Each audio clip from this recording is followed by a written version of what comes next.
خیر تو ہے وائف، بڑا پیار دکھایا جا رہا ہے۔ اس کی بات پہ مہاویرا نے مسکرا کر اس کی طرف دیکھا۔ بلال کو وہ بہت کیوٹ لگی۔ اس نے مہا کے رخسار پہ بوسہ دیا۔ آج میں اپنے ہبی کو خود ناشتہ بنا کر کھلاؤں گی، مہا بلش کرتے ہوئے بولی۔ اس کے بولنے کی دیر تھی کہ بلال نے آنکھیں بڑی کرتے ہوئے اس کی طرف دیکھا۔ واؤ، آج سورج کہاں سے نکلا ہے؟ رکو میں کھڑکی سے دیکھتا ہوں۔ اس نے مہا کو چھیڑا تو مہا نے اس کے سینے پر پنچ مارا۔ وہ دونوں مسکرانے لگے۔ جلدی سے ریڈی ہو کر کچن میں آؤ، وہ اسے کہتی ہوئی کمرے سے باہر نکل گئی۔ بلال نے بلیک شرٹ پہنی اور بالوں کو سیٹ کر کے خود پر پرفیوم چھڑک کر کچن کی طرف بڑھا۔ مہا انڈا فرائی کر رہی تھی۔ بلال نے اسے پیچھے سے اپنے حصار میں لیا اور اس کے کندھے پر اپنی ٹھوڑی رکھی۔ مہاویرا مسکرائی۔ ابھی پیچھے ہٹو بلال، میں کام کر رہی ہوں۔ نہ ہٹوں تو؟ وہ شرارت سے بولا۔ مہا اس کے پیٹ میں کوہنی ماری۔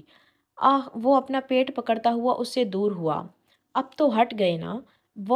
وہ بلال کو آنکھ مار کر بولی تو وہ مہا کی اس ادا پر فدا ہو گیا۔ کمال ہے، دوسروں کی بیویاں شرما کر کہتی ہیں ارے ہٹیے نا، اور ایک میری بیوی ہے جسے مار پیٹ کے سوا کچھ آتا ہی نہیں۔ وہ منہ پھلاتا ہوا بولا۔ مہاویرا کا کہکہا کچن میں گونجا۔ اسے ہنستا دیکھ کر بلال بھی ہنسنے لگا۔ چلیں اب اچھے بچوں کی طرح باہر بیٹھے، میں آ رہی ہوں ناشتہ لے کر، وہ ٹوز پلیٹ میں رکھتی ہوئی بولی۔ بلال چپ کر کے باہر آیا اور ٹیبل سے کرسی کھینچ کر بیٹھ گیا۔ جب مہا ناشتہ لے کر آئی تو وہ ٹیبل پر اپنی انگلیوں سے میوزک بجا رہا تھا۔ مہاویرا ناشتہ ٹیبل پر رکھ کر خود بھی بلال کے ساتھ والی کرسی پر بیٹھ گئی۔ چلو اب کھاؤ اور بتاؤ کیسا بنا ہے؟ وہ اسے کھانے کی طرف ہاتھ سے اشارہ کرتے ہوئے بولی۔ یا اللہ، بریانی والا حساب نہ ہو، اس نے شرارت سے بول کر پلیٹ اپنی طرف کھسکائی۔ مہاویرا نے بلال کی بات پر اسے گھوری سے نوازا تو بلال نے ہونٹ دانتوں تلے دبا لیا۔ ناشتے میں فرائی انڈے، چائے اور ٹوسٹ تھے۔ بلال نے سب سے پہلے چائے چیک کرنے کے لیے کپ ہونٹوں سے لگایا۔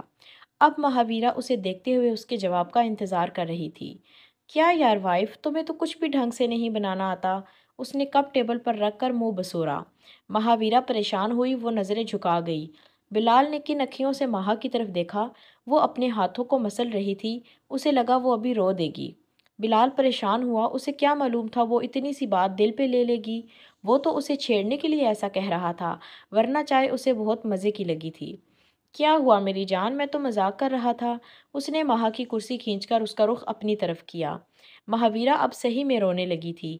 مہا، آئی ایم سوری میری جان، مجھے کیا پتا تھا تم ہرٹ ہو جاؤ گی، وہ اس کا چہرہ ہاتھوں کے پیالے میں بھر کر بولا۔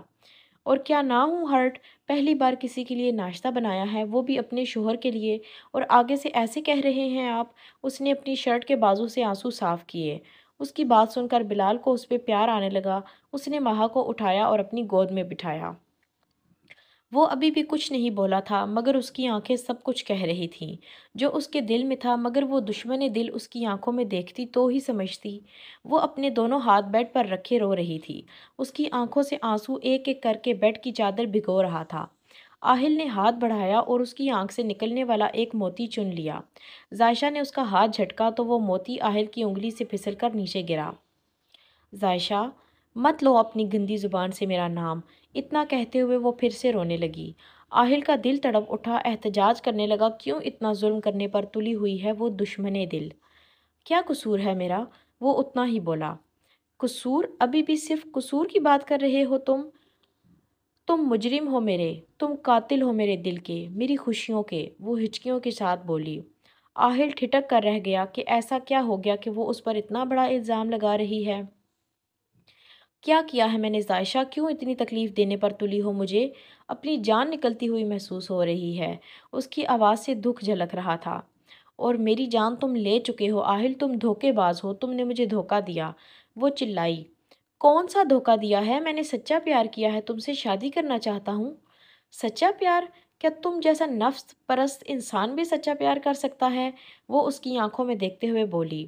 آہل پریشان ہوا کہ ذائشہ کو کہیں اس کا ماضی تو معلوم نہیں ہو گیا۔ کیا مطلب ہے تمہارا؟ وہ بمشکل بول پایا۔ مطلب پوچھ رہے ہو تم؟ بہت اچھے سے سمجھاتی ہوں۔ یہی وہ گھر ہے نا جہاں تم لڑکیوں کو اپنی ہوس پوری کرنے کے لیے لاتے ہو؟ ذائشہ کے منہ سے الفاظ نکلے یا پگھلا ہوا سیسا جو آہل کے دل میں اتر کر اسے چیر رہا تھا۔ اسے محسوس ہوا جیسے آسمان اس کے سر پر گر پڑا ہو۔ بولو، یہی وہ گھر ہے نا؟ وہ پھر سے بولی۔ آہل سر جھکا گیا۔ آج اسے احساس ہو رہا تھا کہ وہ اپنے ماضی میں کتنی غلطیاں یا کتنے گناہ کر چکا تھا۔ اس کے سر جھکانے پر عائشہ پھر سے ہچکیوں کے ساتھ رونے لگی۔ شاید وہ آہل سے یہ سننا چاہ رہی تھی کہ نہیں، یہ جھوٹ ہے، غلط ہے، میں ایسا نہیں ہوں، مگر جو حقیقت ہے اسے کوئی نہیں بدل سکتا۔ آہل نظریں جھکائے بیٹھا رہا، مگر اس کا دل تکلیف سے پھٹ رہا تھا۔ کیوں آہل، کیوں آپ نے مجھے محبت کرنے کی اتنی بڑی سزا دی؟ میں اس کی حقدار تو نہ تھی؟ کتنا مان تھا مجھے اپنی محبت پر، کتنا فخر تھا اس بات پر کہ آپ جیسا انسان میری ہاتھوں کی لکیروں میں لکھا گیا ہے، مگر آپ نے میرے سب مان، سب خواب توڑ دیے۔ بہت تکلیف دی آپ نے مجھے۔ وہ دھیمے لہجے میں اپنی سسکیوں کے ساتھ اس سے شکوہ کر رہی تھی۔ آپ ناپاک ہیں، میں آپ کے ساتھ کبھی اپنی زندگی گزارنے کا سوچ بھی نہیں سکتی۔ نفرت ہے مجھے آپ سے، نہیں کرتی محبت، جو تھی مر گئی، آپ نے مار دیا اسے۔ وہ مسلسل بولتی چلی جا رہی تھی۔ آہل دل کی تکلیف کو برداشت نہ کر پایا اور اس کی آنکھوں کی باڑ توڑ کر آنسو رخساروں پر پھسلنے لگے، مگر وہ ابھی بھی خاموش تھا، کیونکہ وہ گناہگار تھا، مجرم تھا۔ ظاہشہ کو اس کے ماضی کی تکلیف الگ تھی، اور اس وقت آہل کا خاموش رہنا اس کی تکلیف کو مزید بڑھا رہا تھا۔ بولو، کچھ بولتے کیوں نہیں؟ وہ چلائی۔ میں بس اتنا کہوں گا، میں نے ماضی میں جو بھی کیا، میں مانتا ہوں میں گناہگار ہوں، لیکن میرا خدا گواہ ہے، جب سے تم میری زندگی میں آئی ہو میں نے کسی لڑکی کو چھوا تک نہیں۔ مجھے تم سے عشق ہے ظاہشہ، تمہارے علاوہ کسی اور کا تصور بھی نہیں کر سکتا۔ وہ نظریں جھکائے اتنا بول کر خاموش ہو گیا۔ لیکن میں تم جیسے ناپاک انسان کے ساتھ زندگی گزارنے کا سوچ بھی نہیں سکتی۔ وہ اٹھی اور کمرے سے باہر نکل گئی۔ آہل کی نظریں اسے تب تک تکتی رہیں جب تک وہ اس کی نظروں سے اوجھل نہیں ہو گئی۔ وہ بیڈ سے اٹھا اور زمین پر بیٹھ گیا۔ اسے سمجھ نہیں آ رہا تھا کہ وہ کیا کرے اور کیا نہ کرے۔ وہ برداشت نہیں کر پا رہا تھا دل کی تکلیف کو۔ اسے محسوس ہو رہا تھا اس کا دل پھٹ جائے گا اور اسی وقت اس کی روح اس کے جسم سے جدا ہو جائے گی۔ اس نے اپنے بالوں کو ہاتھوں میں جکڑا اور پاگلوں کی طرح چیخنے لگا۔ پورا گھر اس کی چیخوں سے گونجا تھا، مگر وہ بے سکون تھا۔ اسے اب سکون مل پانا ناممکن تھا۔ ارے یہ کیا کر رہے ہیں؟ وہ بوکھلائی۔ شش، ابھی خاموش رہو، میں تمہیں اپنے ہاتھوں سے ناشتہ کھلاؤں گا۔ اس کی بات سن کر مہاویرا مسکرائی۔ بلال نے اس کی چھوٹی سی ناک کے ساتھ اپنی ناک رگڑی۔ اب وہ اسے اپنے ہاتھوں سے ناشتہ کروانے میں مصروف تھا۔ ماہا بھی بچوں کی طرح نہایت آرام سے اس کے ہاتھ سے ایک ایک نوالہ کھا رہی تھی۔ اب بلال نے اس کے ہونٹوں سے چائے کا کپ لگایا۔ ہائے، گرم ہے۔ مہاویرا کے بولنے پر بلال مسکرایا۔ تمہیں نہیں لگ رہا تم آج 5 سال کی بچی بن رہی ہو؟ بلال نے کہا تو ماہا نے اسے گھوری سے نوازا۔ تو کیا میں نے کہا تھا مجھے اپنی گود میں بٹھا کر ناشتہ کروائیں؟ اس نے منہ بسورا۔ بلال نے مسکراتے ہوئے اس کے رخسار کھینچے۔ بس اب میرا پیٹ بھر گیا۔ چائے کا کپ آدھا ہونے پر وہ بولی۔ بلال نے اسے واپس اس کی جگہ پر بٹھایا۔ چلو اب مجھے ناشتہ کرنے دو۔ اب بلال ناشتہ کر رہا تھا اور وہ اسے دیکھ رہی تھی۔ کبھی وہ اس کے بالوں کو چھوتی، کبھی اس کے کان کو اور کبھی اس کے رخساروں کو کھینچتی۔ وہ آرام سے ناشتہ کرنے میں مصروف رہا۔ آج لانگ ڈرائیو پر چلیں؟ مہاویرا پیار سے بولی۔ بلال اب ناشتے سے فارغ ہو کر ٹشو سے ہاتھ صاف کر رہا تھا۔ کیا تمہیں لانگ ڈرائیو پسند ہے؟ بلال کا سوال تھا۔ ہاں، بہت پسند ہے۔ جب سے ڈرائیونگ سیکھی ہے تب سے ہی کرتی ہوں۔ اور وہ رکی۔ اور وہ اپنا چہرہ اس کے مقابل کرتا ہوا بولا۔ اور تم بھی تو میری زندگی میں لانگ ڈرائیو کی وجہ سے ہی آئے ہو۔ اس کی آنکھوں سے ڈھیروں پیار جھلک رہا تھا، جو بلال بخوبی نوٹ کر رہا تھا۔ اچھا جی، تو میری وائف اس دن لانگ ڈرائیو کرتے ہوئے یہاں پہنچی تھی؟ اس نے مہاویرا کا ہاتھ پکڑا۔ ہاں، صحیح کہا۔ وہ مسکرائی۔ اسے دیکھ کر بلال بھی مسکرانے لگا۔ اب چلیں؟ مہاویرا بولی۔ مگر ابھی تو صرف 10 بج رہے ہیں۔ بلال نے مہاویرا کے ہاتھ میں پہنی جینٹس واچ سے ٹائم دیکھتے ہوئے کہا۔ ابھی جائیں گے تو 2-3 گھنٹے ساتھ گزاریں گے، تب تک میرا گھر جانے کا وقت ہو جائے گا۔ اس نے بلال کی گردن پہ آتے لمبے بالوں میں انگلیاں پھیرتے ہوئے کہا۔ بلال نے اس کی ایک رخسار پر ہاتھ رکھ کر دوسرے رخسار پر ہونٹ رکھے۔ چلو اٹھو۔ مہاویرا بہت خوش ہوئی کیونکہ ان کے نکاح کو 1 مہینہ ہو چکا تھا اور وہ آج پہلی بار بلال کے ساتھ باہر جا رہی تھی۔ وہ دونوں وائٹ ہاؤس سے نکلے اور گیلری سے گزرتے ہوئے گیٹ پر پہنچے۔ گیٹ پر وہی لڑکا بیٹھا تھا جس کا مہاویرا نے دانت توڑا تھا۔ اس نے دل ہی دل میں مہاویرا کو برا بھلا کہا اور گیٹ کھولا۔ بلال اور مہاویرا کی گاڑی پل ہی میں غائب ہو گئی۔ شہروز کی حالت اب بہتر ہو چکی تھی۔ وہ لان میں چہل قدمی کر رہا تھا۔ مہاویرا کا کوئی تو تعلق ہے تمہارا بلال خان کے ساتھ؟ اس نے سوچتے ہوئے خود کلامی کی۔ اس کو یاد آیا جب گاڑی میں مہاویرا نے بلال کی تصویر دیکھ کر اس سے بلال کے بارے میں پوچھا تھا، پھر اس کے سیریل کلر کا جاننے کے بعد وہ کیسے حواس باختہ ہوئی تھی۔ پھر ہاسپٹل میں اس نے شہروز سے پوچھا کہ کس طرح دکھتا تھا وہ آدمی جس نے اس پر حملہ کیا۔ وہ مہاویرا کی ایک ایک حرکت نوٹ کر چکا تھا مگر اسے کچھ کہا نہیں۔ اب وہ مہاویرا کے ذریعے بلال جیسے سیریل کلر کا قصہ ختم کرنے کا سوچ رہا تھا۔ وہ سوچوں میں گم تھا جب اس کا فون رنگ ہوا۔ اس نے ہوش کی دنیا میں واپس قدم رکھا اور پینٹ کی پاکٹ سے موبائل نکالا۔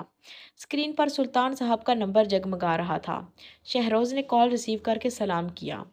کیسی طبیعت ہے اب شہروز بیٹا؟ سلطان صاحب سلام کا جواب دے کر بولے، جی انکل اب تو کافی بہتر ہو چکا ہوں۔ شکر ہے اللہ کا، اللہ تمہیں دشمنوں کے شر سے محفوظ رکھے۔ انکل میرا تو کام ہی ایسا ہے، ایسے چھوٹے موٹے واقعات تو ہوتے رہتے ہیں۔